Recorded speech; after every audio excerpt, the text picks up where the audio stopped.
Saudi അറേബ്യയിൽ ആശ്രിത വിസയിൽ താമസിക്കുന്ന പ്രവാസികൾക്ക് ഇനി ആരോഗ്യ വിദ്യാഭ്യാസ മേഖലകളിൽ ജോലി ചെയ്യാം.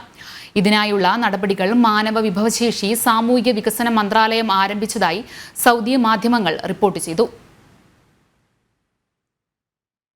ആശ്രിത വിസയിൽ സൗദി അറേബ്യയിൽ താമസിക്കുന്ന പ്രവാസികൾക്ക് ഇനി ആരോഗ്യ വിദ്യാഭ്യാസ മേഖലകളിൽ ജോലി ചെയ്യാം. ഇതിനായുള്ള നടപടികൾ മാനവ വിഭവശേഷി സാമൂഹിക വികസന മന്ത്രാലയം ആരംഭിച്ചതായി സൗദി മാധ്യമങ്ങൾ റിപ്പോർട്ട് ചെയ്തു. ഉപയോക്താക്കൾ അജിർ പ്ലാറ്റ്ഫോമിൽ ലോഗിൻ ചെയ്ത് അജിർ ആശ്രിത സേവനം തിരഞ്ഞെടുത്ത് കരാർ പൂരിപ്പിച്ച് സമർപ്പിക്കുകയും ആശ്രിതരുടെ പെർമിറ്റ് നൽകുകയും വേണം.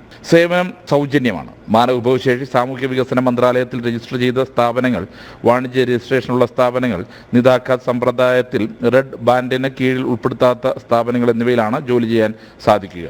ഈ സേവനം സൗദി അറേബ്യയിലെ ആശ്രിതരുടെ സ്പോൺസർഷിപ്പ് കൈമാറ്റം ചെയ്യാതെ തന്നെ ജോലി ചെയ്യാൻ സഹായിക്കും. റെസിഡൻസി പെർമിറ്റ്, ആശ്രിതന് കുറഞ്ഞത് 18 വയസ്സ്, ആവശ്യമായ പ്രൊഫഷണൽ അക്രഡിറ്റേഷനുകൾ, ആശ്രിതനും പ്രാഥമിക പ്രവാസിയും തമ്മിലുള്ള ബന്ധം എന്നിവ അജീർ പ്ലാറ്റ്ഫോമിൽ വ്യക്തമാക്കിയിരിക്കണം. കനകലാൽ, ജനം, സൗദി അറേബ്യ.